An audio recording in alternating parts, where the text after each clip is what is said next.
안녕하세요. 저는 전예은. 저는 예은이 엄마예요. 흥부한 놀부. 코가 너무 커. 어, 숨을 많이 쉴 수 있을 것 같아. 음. 자, 흥부와 놀부 읽어보자. 으쯔쯔쯔쯔쯔.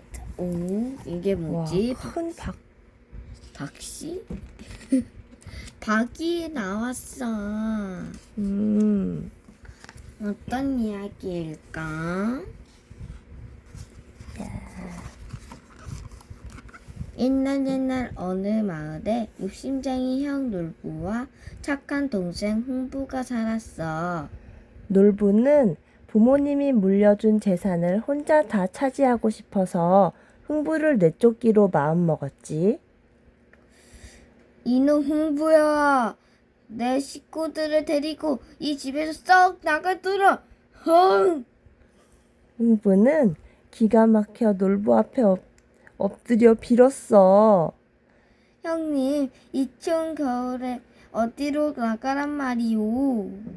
이놈, 내가 네 갈 곳까지 알려주랴. 잔소리 말고 썩 나가거라. 흥부는 쌀 한 푼 주지 않고 흥부를 내쫓았지. 응? 다시 읽어봐. 내쫓았지. 흥부는 깊은 산골 다 쓰러져가는 초가집에서 살게 되었어.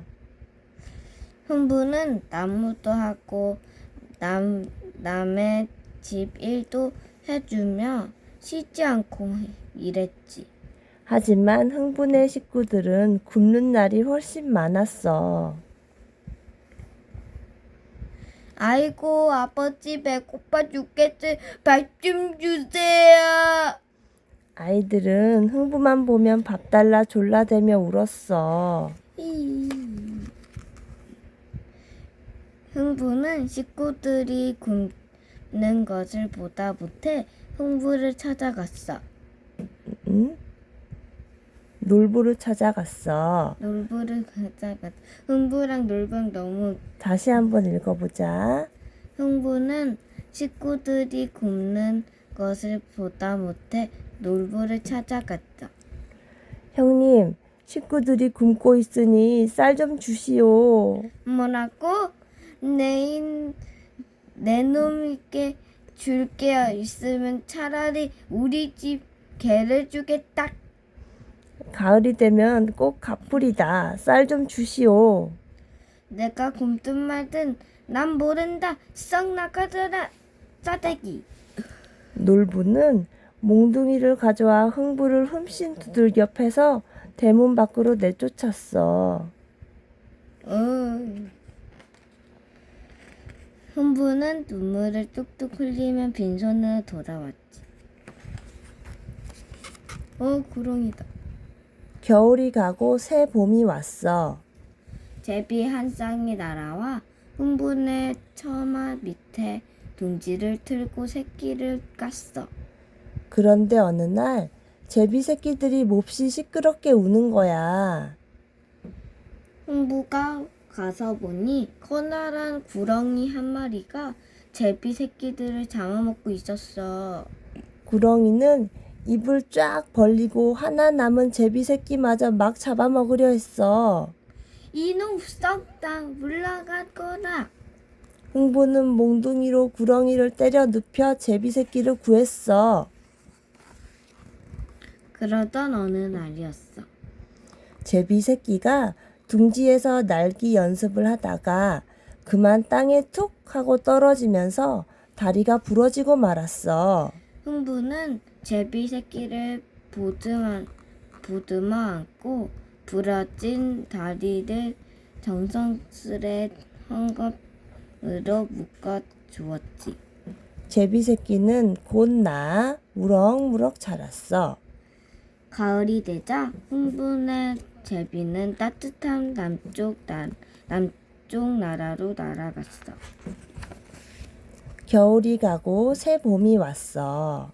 어느 날 제비 한 마리가 날아와 흥분의 집 위에서 맴을 도는데 가만 보니 다리가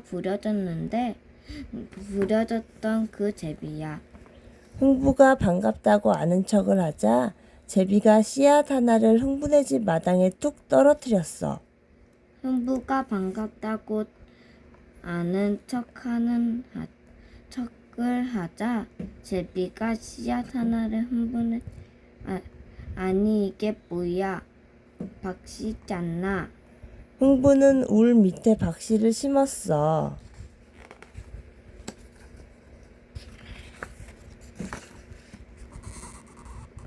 박은 하루가 다르게 무럭무럭 자랐어. 얼마가 지나자 지붕 위에 보름달 같은 둥근 박이 3개 열렸지. 흥부는 식구들에게 말했어. 우리 배고픈데 저 박이라도 타서 죽이나 끓여 먹자. 흥부는 첫 번째 박을 타기 시작했어. 슬근슬근 톱질이야 어기어차 당기어라. 박 속으로 죽 끓이고 껍데기로 바가지 하세. 슬근슬근 실근실근 시르르. 그러자 박이 쩍 갈라지면서 와르르르 하얀 쌀이 쏟아져 나오는 거야. 두 번째 박에서는 온갖 비단이며 옷감이 쏟아져 나왔어. 세 번째 박에는 웬 사람들이 떼를 지어 몰려 나와 고래등 같은 귀화집을 떡하니 지어 놓았어. 그래서 흥부는 마을에서 제일 가는 부자가 되었지. 흥부 소식을 들은 놀부는 잔뜩 셈이 나서 흥부를 찾아왔어.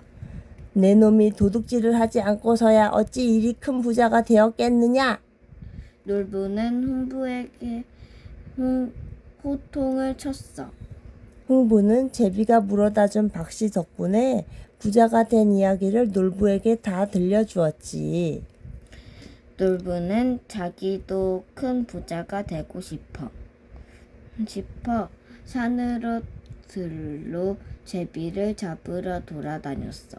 하지만 제비는 한 마리도 잡히지 않았지. 놀부는 제비 처마 밑에 제비 둥지를 수도 없이 지어놓고 제비가 오기만을 눈 빠지게 기다렸어. 그러던 어느 날 제비 한 쌍이 날아들어 둥지에 알을 낳았어. 놀부는 언제 새끼가 나오나 알을 이리 만져보고 저리 만져보고 했어. 그렇게 하도 만지니까 알이 다 곧자 골마 버리고 딱 하나만 남았지 뭐야. 마침내 하나 남은 알을 깨고 제비 새끼가 나왔어. 제비 새끼가 무럭무럭 자라서 날기 연습을 하는데 아무리 기다려도 땅 바닥에 떨어지지 않는 거야. 놀부는 참다 못해 제 손으로 제비 다리를 뚝 하고 분질러 버렸어. 그러고는 시치미를 떼고 제비 다리를 비단 헝겊으로 메어주었지. 아이고 불쌍한 것. 빨리 나와서 내년 봄에 박씨 하나 꼭 물고 오너라. 가을이 되자 흥분의 제비도 따뜻한 남쪽 나라로 날아갔어. 다시 읽어봐. 가을이 되자 놀분의 제비도 따뜻한 남쪽 나라로 날아갔어. 겨울이 가고 새 봄이 왔어. 남쪽 나라에 갔던 제비가 놀부네 집으로 돌아왔어. 제비는 씨앗 하나를 놀부네 집 땅에 툭 떨어뜨렸어. 얼씨구나 박씨로구나. 이제 나도 큰 부자가 된다. 놀부는 담 밑에 박씨를 심었어. 박은 하루가 다르게 무럭무럭 자랐어. 얼마가 지나자 지붕 위에 보름달 같은 둥근 박이 3개 열렸지. 박이 여물자마자 놀부는 박을 타기 시작했어. 슬금슬금 톱질이야 여기여기 당기어라. 볶아같이 열리면서 금부와 쏟아져라. 슬근슬근 실근실근 시리르르. 그런데 박이 쩍 갈라지면서 우르르르 웬 거짓대가 셀 수도 없이 쏟아져 나오는 거야. 거지들은 놀부나 집살이며 돈이며 옷감 살림살이미 살이를 싹 긁어갔어. 아이고야 이게 웬 난리냐. 놀부는 그래도 욕심을 버리지 않고 두 번째 박을 탔어. 이번에는 진짜로 큰 부자를 만들어줄 박씨였다. 슬근슬근 실근실근 시르르르. 그런데 박이 쩍 갈라지면서 집채만 한 장수가 두 눈을 부라리며 튀어나왔어. 네 이놈 놀부야. 착한 동생을 쫓아내고 죄 없는 제비 다리를 부러뜨렸으니 네 죄를 알렸다. 장수는 커다란 몽둥이를 휘둘러 놀부를 흠씬 두들겨 패 주었어. 아이고야, 나 죽네. 놀부 살려. 놀부는 그래도 욕심을 버리지 않고 세 번째 박을 탔어. 이 박은 제일 크고 누렇게 빛나니 분명 금은 부하가 가득할 테지. 슬근슬근 실근실근 시르르르.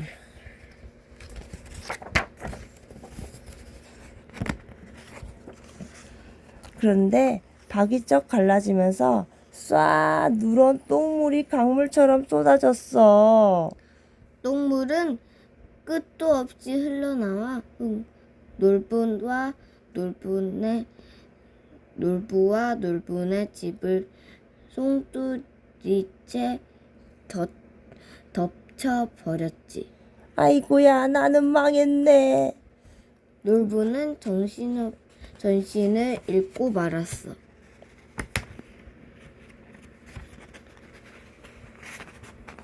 잠깐 들어.